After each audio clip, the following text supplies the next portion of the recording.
Yes, hello class 12 students. Today we will be discussing our lecture number 4, है ना?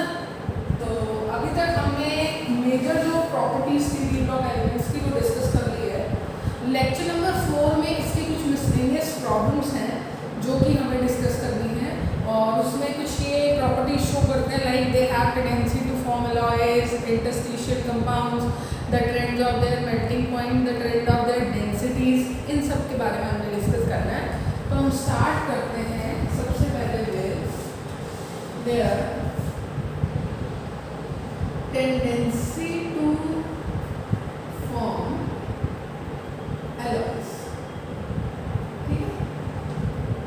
D block elements have very strong tendency to form alloys. Alloys क्या होते हैं बेटा? Alloys are homogeneous mixture of two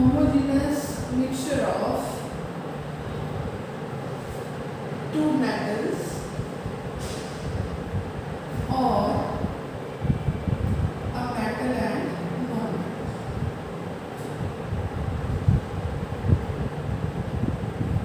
Right? What are alloys? Alloys are homogeneous mixture of two metals or a metal and a non-metal.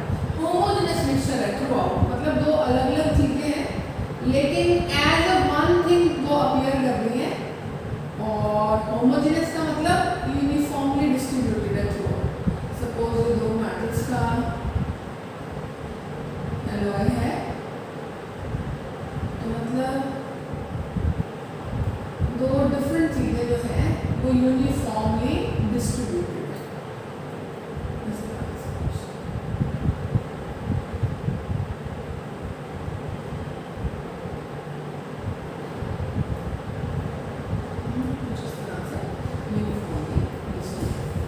तो ये अलग है. Alloy बनाने की कंडीशन क्या है कि to metals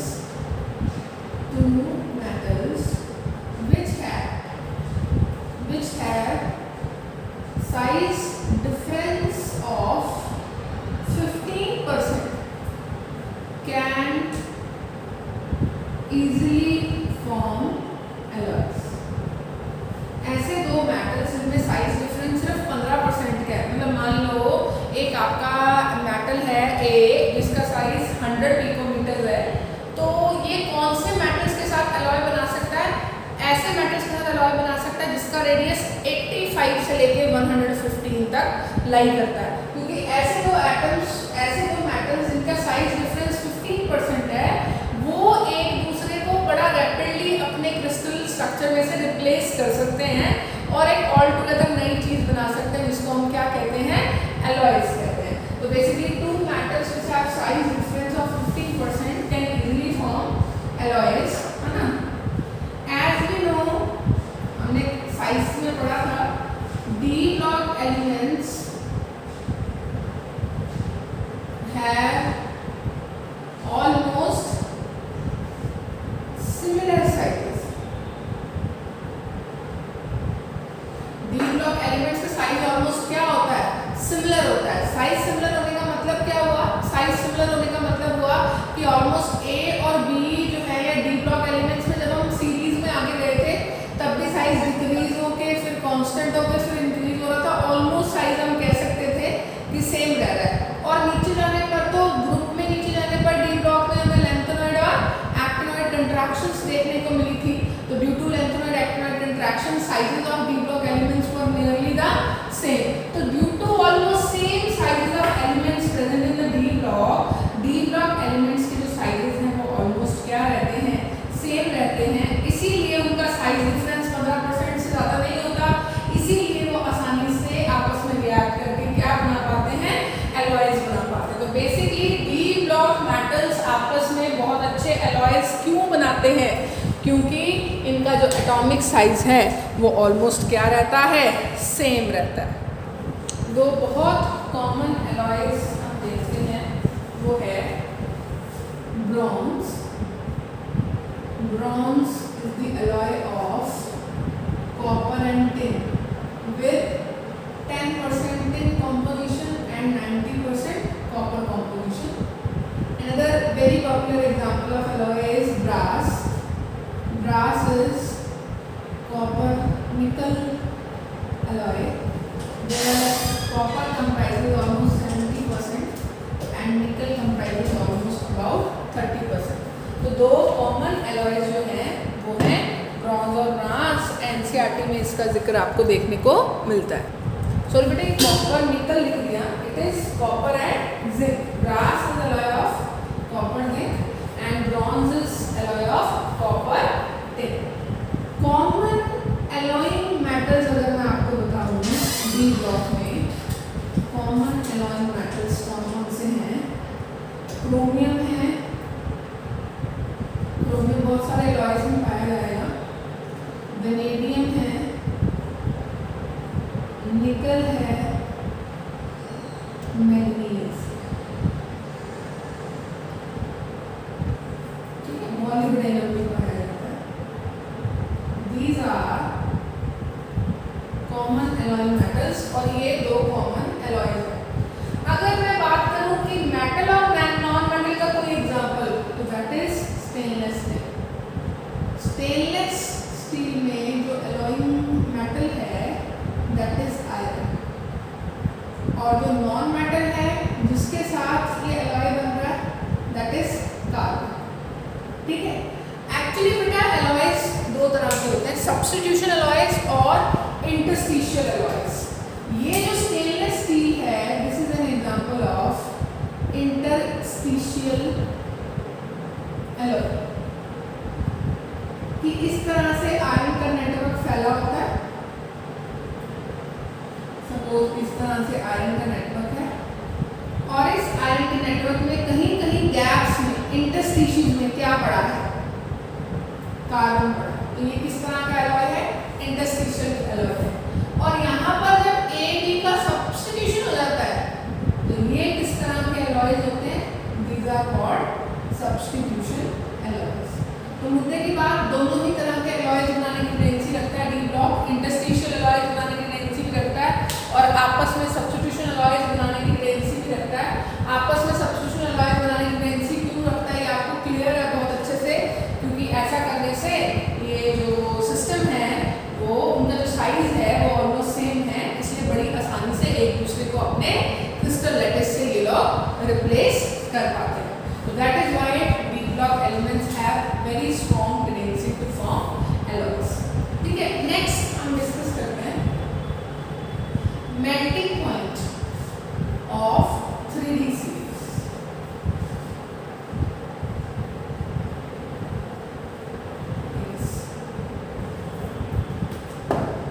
order of melting.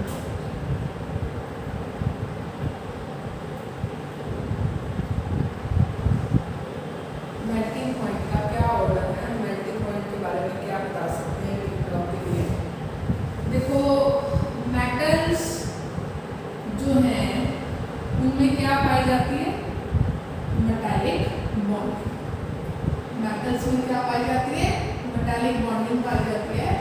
और मेटालिक बॉन्डिंग को हम एक्सप्लेन किससे करते हैं? इलेक्ट्रॉन सी मॉडल से एक्सप्लेन करते हैं। मेटल्स में मेटालिक बॉन्डिंग पाई जाती है, इस मेटालिक बॉन्डिंग को हम एक्सप्लेन कैसे करते हैं? थ्रू इलेक्ट्रॉन सी मॉडल। इलेक्ट्रॉन सी मॉडल क्या कहता है? पढ़ा हुआ हमने, ये मेटल अपने वैलेंस शेल के इलेक्ट्रॉन्स को लूज कर देता है, ये मेटल कर्नेल्स बच जाती हैं। ठीक है, ये जो लॉस्ट इलेक्ट्रॉन है वो सी बना देते हैं मोबाइल इलेक्ट्रॉन्स का। ये देखिए, ये सी बन गया मोबाइल इलेक्ट्रॉन्स का, और कहीं कहीं इसी के बीच में एम्बेडेड है मेटल कर्नेल्स, कहीं कहीं इसके बीच में ही एम्बेडेड है मेटल कर्नेल्स।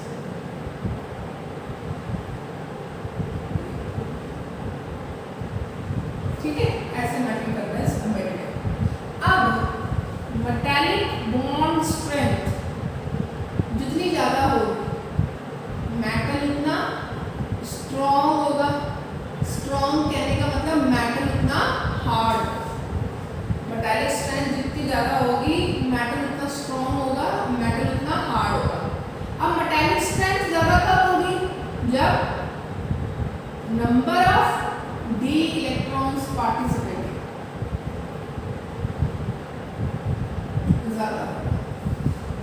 और आपको मैंने बताया हुआ है कौन से डी इलेक्ट्रॉन्स पार्टिसिपेट करते हैं, अनपेयर्ड डी इलेक्ट्रॉन्स। मतलब जिस मेटल के पास अनपेयर्ड डी इलेक्ट्रॉन्स जितने ज्यादा होंगे वो मेटल की मेटालिक स्ट्रेंथ उतनी ज्यादा होगी, क्योंकि उसका मेटालिक बॉन्ड उतना स्ट्रॉन्गर होगा।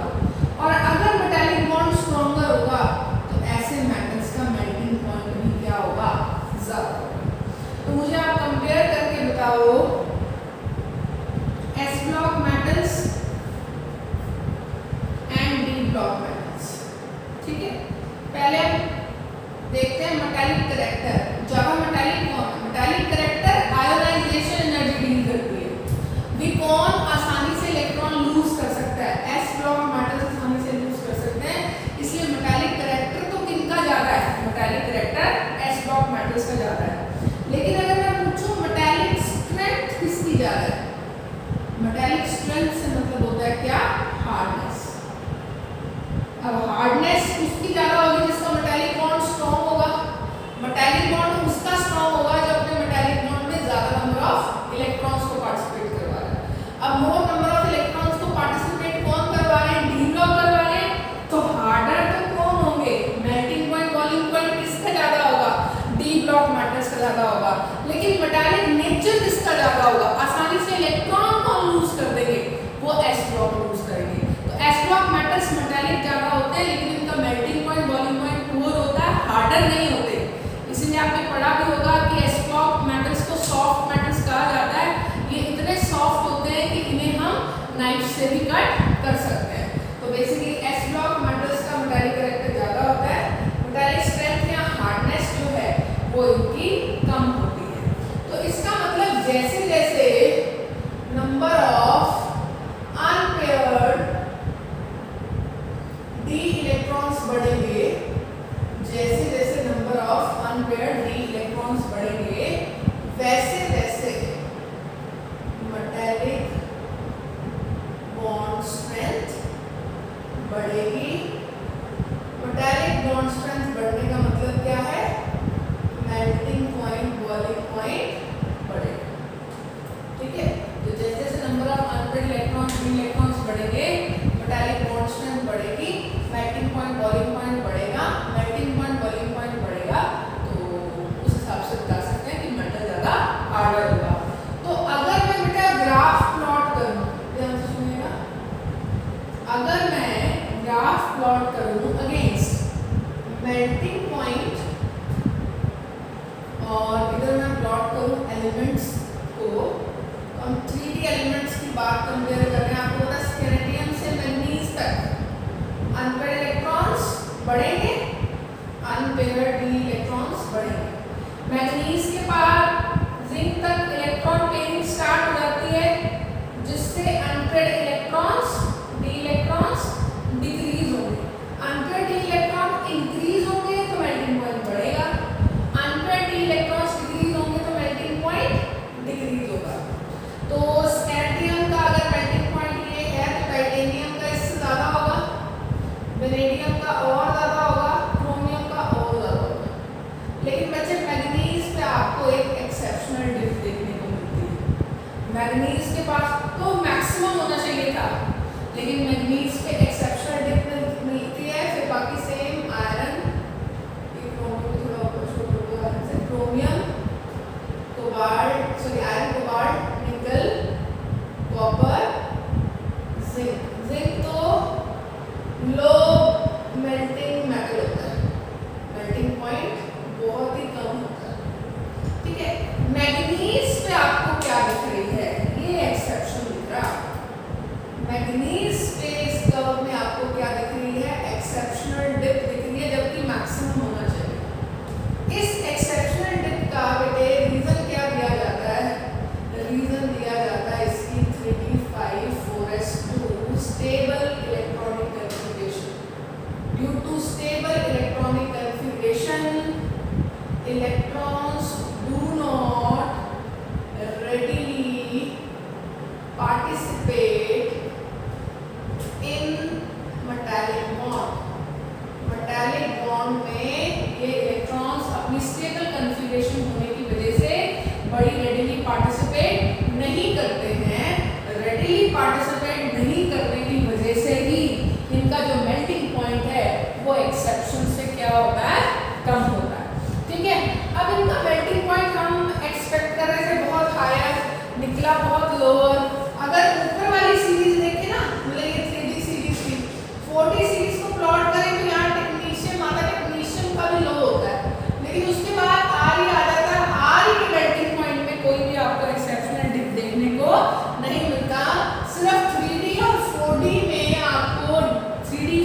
4s2 कॉन्फ़िगरेशन पे एक एक्सेप्शनल डिप देखने को मिलता है, बाकी केसेस में एक्सेप्शनल डिप देखने को नहीं मिलता।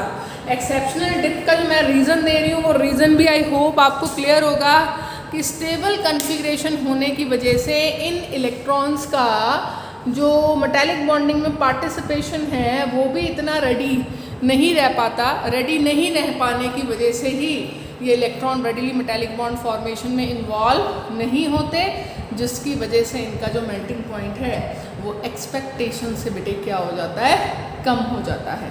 तो number of unpaired D electrons पर मेटालिक बॉन्ड स्ट्रेंथ करेगी, डिपेंड करेगी, उसी पर मेल्टिंग पॉइंट इस सीरीज़ का डिपेंड करेगा। जो एक्सेप्शन हमको देखने को मिल रही है वो भी मैंने आपको एक्सप्लेन कर दिया। ये जो एक्सेप्शन है ये 3D 4D सीरीज़ में देखने को मिलता है, 5D तक नहीं मिलता। रीज़न 5D में आपको इलेक्ट्रॉन 6s और 5D से पार्टिसिपेट करवाना है, निकलवाना है। तो 6D और 5D से इलेक्ट्रॉन निकलवाना आसान हो जाता है as compare to 4D and 5D, इसलिए वहाँ पर एक्सेप्शनल डिप देखने को नहीं मिलता। तो बेटा this is all about melting point of D block elements.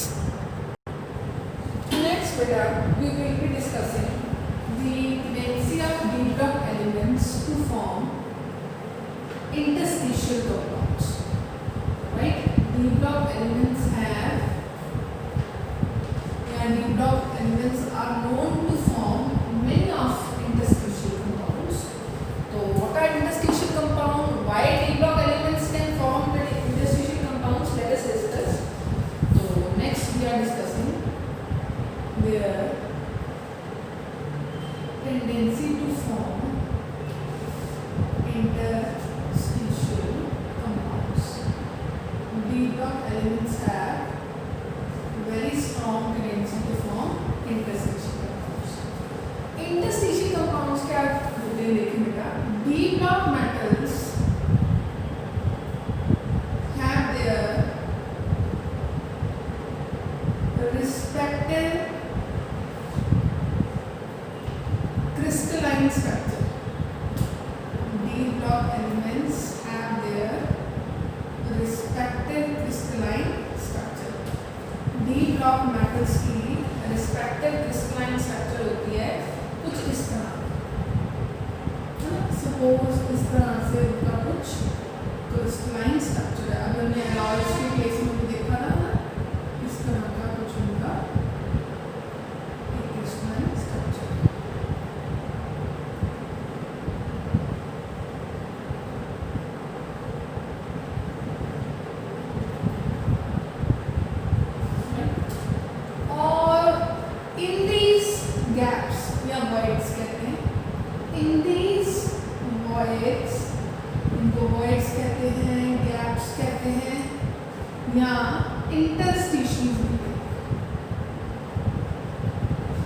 In these voids, gaps or interstices, small atoms, छोटे atoms, small atoms like carbon, nitrogen, oxygen, hydrogen, boron, etc.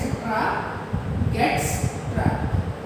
ठीक है, तो जब इनको इनके एनवायरनमेंट में रखा जाता है तो ये छोटे छोटे एटम्स जो हैं वो इन इंटरस्टिशियस में क्या हो जाते हैं, ट्रैप हो जाते हैं, फंस जाते हैं। और इसी की वजह से जो कंपाउंड्स बनते हैं इन कंपाउंड्स को क्या कहा जाता है, इंटरस्टिशियल कंपाउंड्स। ठीक है, तो generally D block metal oxides, D block metal carbides, D block metal hydrides, hydrides मतलब हाइड्रोजन के साथ डी ब्लॉक मेटल्स के कंपाउंड, ऑक्साइड्स ऑक्सीजन के साथ डी ब्लॉक मेटल के कंपाउंड्स, कार्बाइड्स कार्बन के साथ डी ब्लॉक मेटल के कंपाउंड्स। तो ये सारे कंपाउंड्स कैसे कंपाउंड्स हैं, इंटरस्टिशियल कंपाउंड्स हैं। कैरेक्टरिस्टिक्स क्या होती है, कैरेक्टरिस्टिक्स ऑफ इंटरस्टिशियल कंपाउंड्स। ठीक है, इंटरस्टिशियल कंपाउंड्स की क्या कैरेक्टरिस्टिक्स होती है, देखें। पहली बात, harder than metal. Original metal के कंपैरिजन में इंटरस्टिशियल कंपाउंड्स हार्डर होते हैं।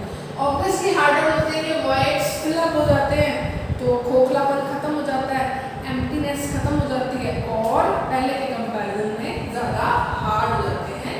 तो कैरेक्टरिस्टिक्स ऑफ इंटरस्टिशियल कंपाउंड्स में पहली कैरेक्टरिस्टिक हार्डर देन मेटल। दूसरी कैरेक्टरिस्टिक रिटेन या मोर इनर्ट कह सकते हैं, पहले से ज़्यादा इनर्ट हो जाते हैं क्योंकि रिएक्ट करने के लिए कोई सरफेस कोई स्पेस ही नहीं बचता, तो दे आर मोर इनर्ट। तो basically characteristics of interstitial compounds में पहली कैरेक्टरिस्टिक्स देखते हैं, these are harder than original metal, more inert but retain metallic conductivity.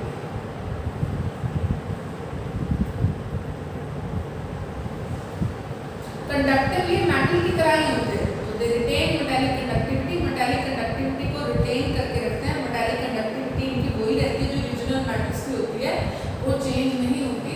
तो harder than metal, more inert, retain metallic conductivity.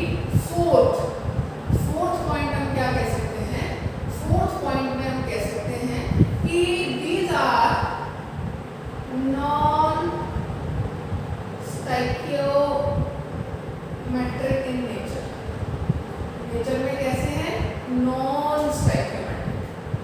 Non stoichiometric compounds क्या होते हैं, जैसे फॉर्मूला था ऑक्साइड का TiO, ठीक है, ये फॉर्मूला था कि 2 ऑक्सीजन के रेशो में टाइटेनियम 1 होगा, बट एक्चुअली ये कुछ कम होता है, 0.96 to 0.98 होगा, है ना। मतलब जो एग्जैक्ट फॉर्मूला शो कर रहा है वो कॉम्पोजिशन ना होके कुछ डिफरेंट कॉम्पोजिशन हो, ऐसे कंपाउंड्स को क्या कहते हैं, नॉन स्टोइकियोमेट्रिक कंपाउंड्स कहते हैं।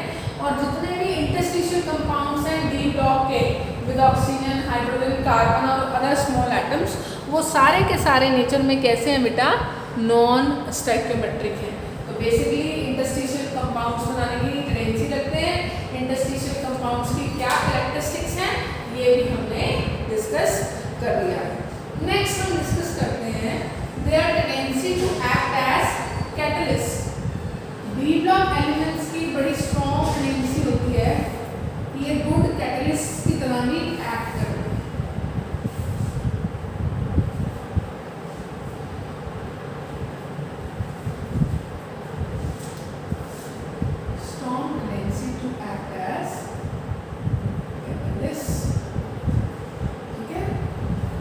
कैटलिस्ट की तरह भी काम करते हैं, इनकी बहुत ही अच्छी टेंडेंसी होती है कैटलिस्ट की तरह काम करने की।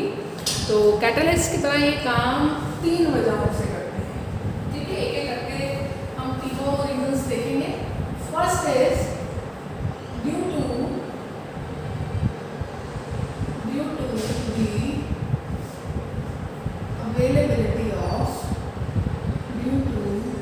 availability of vacant sites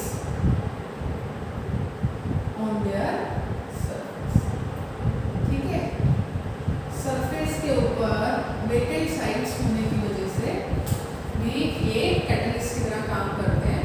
they act as catalyst due to the availability of vacant sites on their surface. Surface के ऊपर वेकेंट साइट्स होने की वजह से ये अच्छे कैटलिस्ट की तरह बिहेव करते हैं। सरफेस में वेकेंट साइट्स होने का क्या मतलब है, ये देखो सपोज निकल में इस तरह से निकल थ्रू आउट बॉन्डेड है अपने ही जैसे निकल एटम्स, ठीक है, थ्रू आउट बॉन्डेड है अपने ही जैसे निकल एटम्स।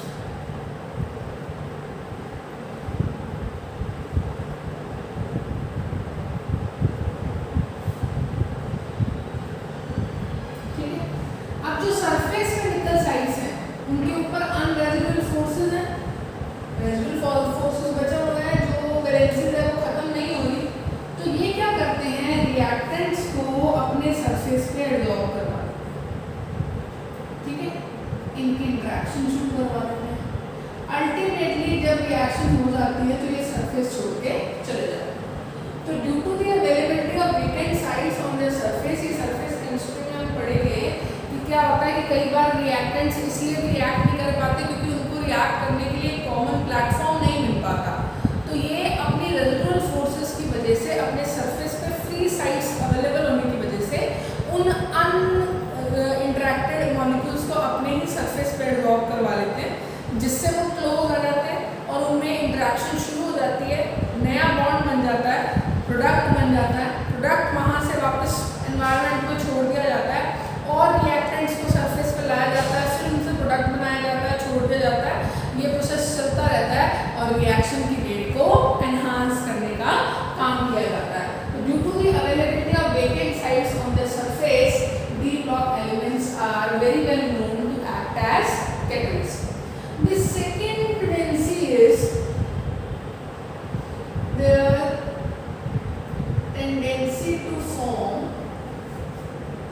Activated complexes.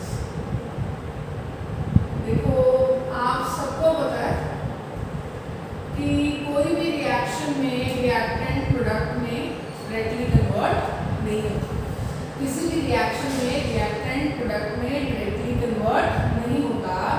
यहाँ अगर मैं एनर्जी प्लॉट करूँ और यहाँ पर अगर मैं आपको शो करूँ प्रोग्रेस ऑफ रिएक्शन, तो केमिकल काइनेटिक्स में हम बहुत अच्छे से पढ़ के आए हैं कि ये अगर रिएक्टेंट है और ये अगर प्रोडक्ट है तो रिएक्टेंट प्रोडक्ट में डायरेक्टली कन्वर्ट नहीं होता, उसको ये एनर्जी बैरियर क्रॉस करना पड़ता है और यहाँ पर एक कॉम्प्लेक्स बनता है जिसको कहते हैं एक्टिवेटेड कॉम्प्लेक्स। आपको पता है एक्टिवेटेड कॉम्प्लेक्स एक ट्रांजिशन स्टेट होती है जिसमें आधे बॉन्ड टूटे होते हैं और आधे बॉन्ड बने हुए होते हैं। तो डी ब्लॉक मेटल्स क्या करते हैं, ये नए बॉन्ड्स बनाने के लिए टेम्परेरी अपना डी ऑर्बिटल ऑफर कर देते हैं। तो due to the involvement of their vacant d orbitals, वो रिएक्टेंट जो है वो डी ब्लॉक मेटल्स के साथ रेडीली रिएक्ट करके बड़ी आसानी से एक्टिवेटेड कॉम्प्लेक्स बना देते हैं, तो जिससे एनर्जी बैरियर कम हो जाता है। ये कैसा पाथवे है, कैटालाइज्ड पाथवे है। और ये स्मॉल क्यों हुआ, because D block metals offer there vacant d orbitals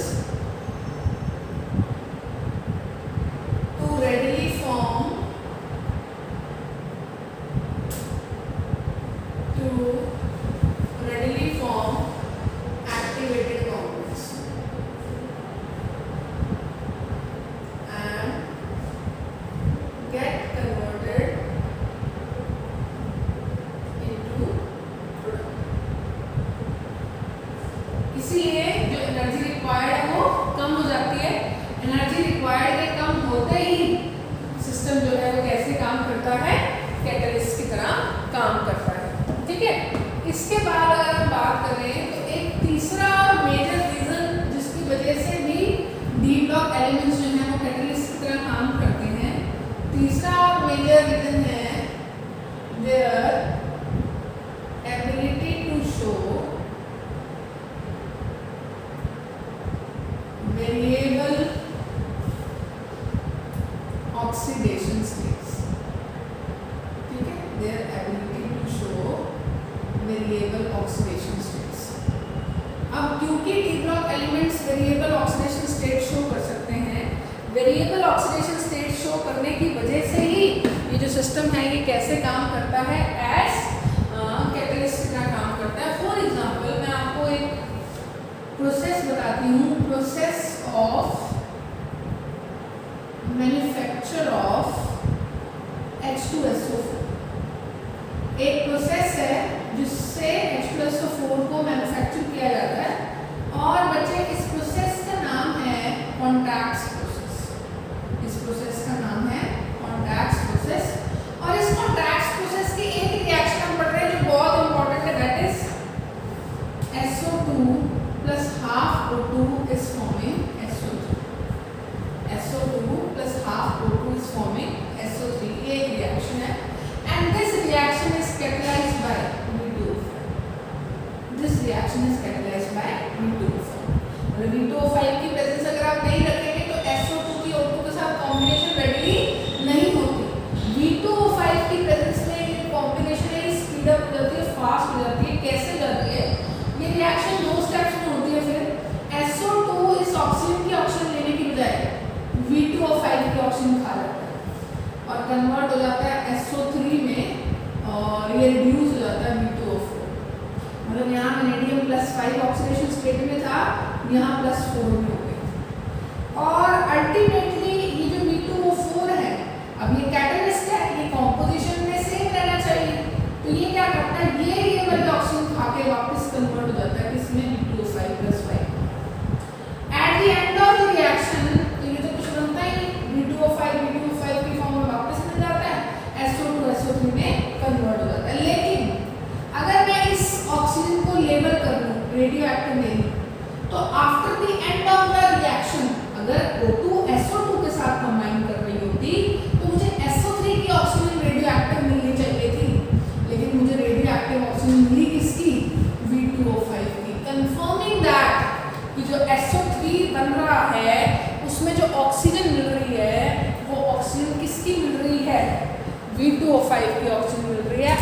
वाली जो ऑक्सीजन है वो किसके साथ कंबाइन कर रही है, V2O4 के साथ कंबाइन कर रही है। तो मैंने आपको बताया वेरिएबल ऑक्सीडेशन स्टेट की तभी पॉसिबल हुआ जब V2O5 में वेनेडियम +5 से +4 ऑक्सीडेशन स्टेट में स्विच कर सकता है। तो अगर वेनेडियम +4 से +5 ऑक्सीडेशन स्टेट में स्विच कर सकता है तभी ये सब जो है वो पॉसिबल हुआ है, जिसकी वजह से जो डी ब्लॉक एलिमेंट्स है वो कैसे एक्ट करते हैं, they have a very strong tendency to act as catalyst. तो 3 रीजंस थे। एक, फ्री सरफेस साइट होने की वजह से भी ये कैटलिस्ट की तरह काम करते थे।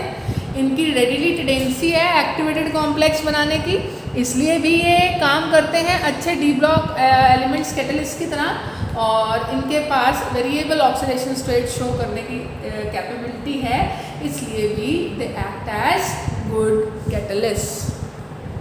हाँ जी बेटा, नेक्स्ट हम डिस्कस कर रहे हैं कि D block elements have high enthalpy of एटमाइजेशंस।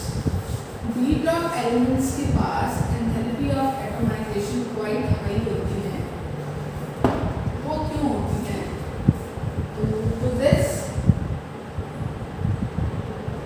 high enthalpies of atomization,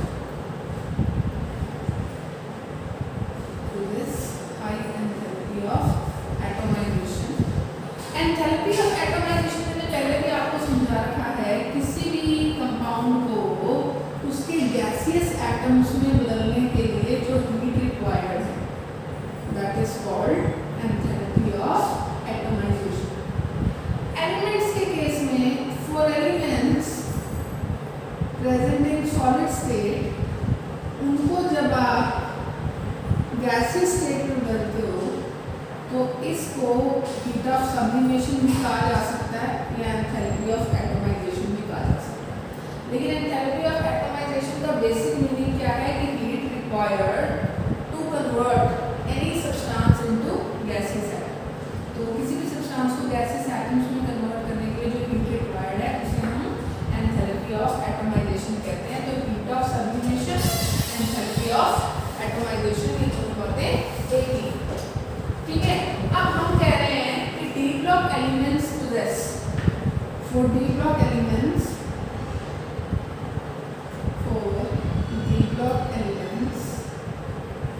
enthalpy of atomization is very high। enthalpy of atomization बहुत हाई है। कुछ आप इस तरह से डी ब्लॉक मेटल्स को एटमाइज कर रहे हो, वो इसलिए हाई है क्योंकि इस मेटल सॉलिड में क्या पाया जाता है, मेटालिक बॉन्ड। और इस मेटालिक बॉन्ड की जो स्ट्रेंथ है वो बहुत ज़्यादा है। मेटालिक बॉन्ड की स्ट्रेंथ ज़्यादा होने की वजह से जो हीट रिक्वायर्ड है, जिसको आप एंथैल्पी ऑफ एटमाइजेशन कह रहे हो, वो भी ज़्यादा है।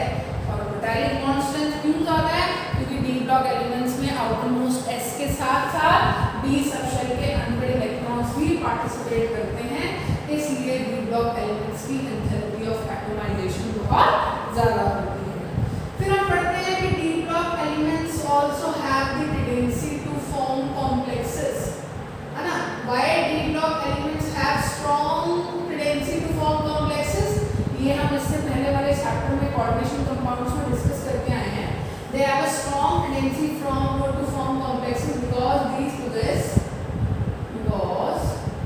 these possess high effective nuclear charge, high Z effective। हाँ, ये सब हम बहुत अच्छे से डिस्कस कर चुके हैं। वहाँ हायर ऑक्सीडेशन स्टेट भी वहाँ ज़्यादा है। And most importantly due to the availability of vacant d orbitals, vacant d orbitals होने की वजह से भी डी ब्लॉक एलिमेंट्स की कॉम्प्लेक्सेस बनाने की टेंडेंसी भी बहुत अच्छी होती है। नेक्स्ट हम डिस्कस करते हैं their tendency to form coloured ions, है ना। ये छोटी छोटी चीजें हैं जो हम पहले डिस्कस कर चुके हैं, यहाँ रिपीट कर रहे हैं। D block elements have very strong tendency to form coloured ions. Most of the d block ions are coloured. इसका रीजन क्या होता है? इसका रीजन होता है बेटे डी ट्रांजिशन, तो due to d transition d block metal ions are coloured. आपको पता है डी ऑर्बिटल्स दो सेट ऑफ एनर्जी ऑर्बिटल्स में बढ़ जाते हैं, किस किस में, D2G एंड EG में। तो यहाँ से ये ऑर्बिटल जो है वो एनर्जी लेता है इलेक्ट्रॉन, HU ऊपर चला जाता है। हमने यहाँ पर वैगन व्हील भी पढ़ा था कलर्स का विद ड्योर, जिसने कहा था जिस रेडिएशन को वो एब्जॉर्ब करता है उसका कॉम्प्लीमेंट्री कलर वो शो करेगा। तो बेसिकली डी ब्लॉक एलिमेंट्स के पास कलर्ड आयंस शो करने की भी बड़ी स्ट्रॉन्ग टेंडेंसी है। तो ये बेटा हमने कुछ मिसलेनियस फिजिकल प्रॉपर्टीज हमने डी ब्लॉक मेटल्स की डिस्कस की हैं। इसके बाद हमें केमिकली दो कंपाउंड्स के बारे में बात करनी है डी ब्लॉक मेटल्स के, और वो दो बहुत ही इंपॉर्टेंट कंपाउंड्स हैं from redox reactions point of view, potassium permanganate KMnO4 and potassium dichromate K2Cr2O7। तो इन दोनों कंपाउंड्स के बारे में हम अपने अगले लेक्चर में डिटेल में डिस्कस करेंगे बेटे।